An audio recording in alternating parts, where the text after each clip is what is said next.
It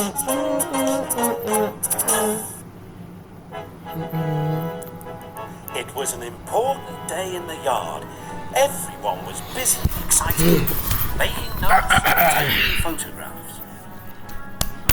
A special visitor had arrived and was now the centre of attention. "Who's that?" whispered Thomas to Duck. "That," said Duck proudly, "is a celebrity." "Oh, what?" asked Percy. "A celebrity is a very famous engine," replied Duck. "Driver said we can talk to him soon." "Oh," said Thomas, "he's probably too famous to even notice us." Just then, Gordon. "Ah," said Gordon, "who cares? A lot of fuss about nothing if you ask me." And he steamed away. Later that night, the engines found that the visitor wasn't conceited at all. He enjoyed talking to the other engines till long after the stars came out. He left early next morning.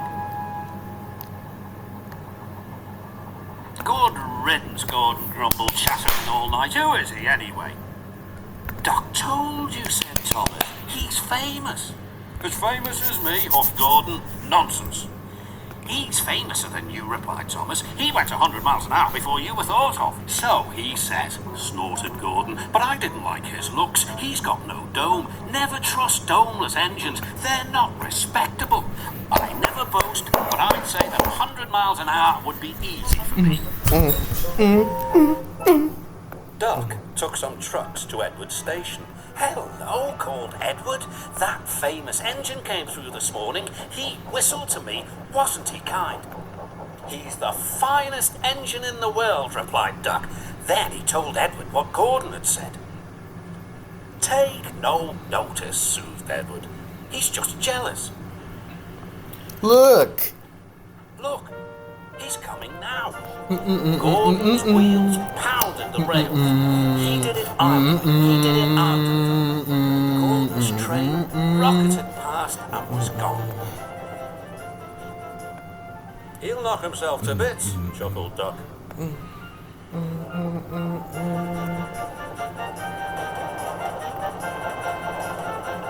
"Steady, Gordon," called his driver.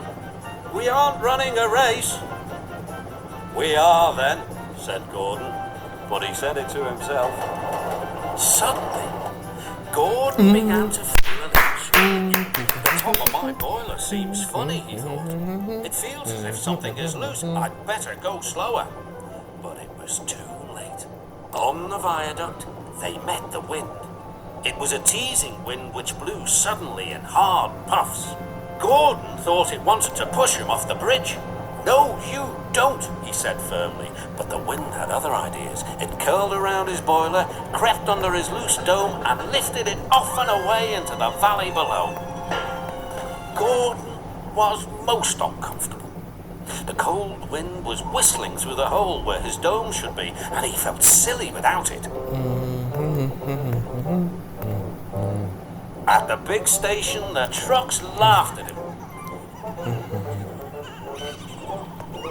Gordon tried to whisk them away, but they crowded round no matter what he did.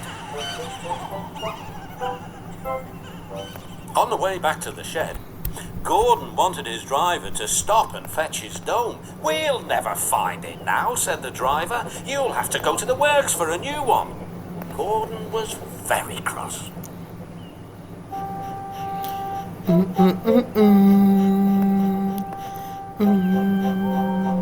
"I hope the shed is empty tonight," he huffed to himself. But all the engines were there waiting.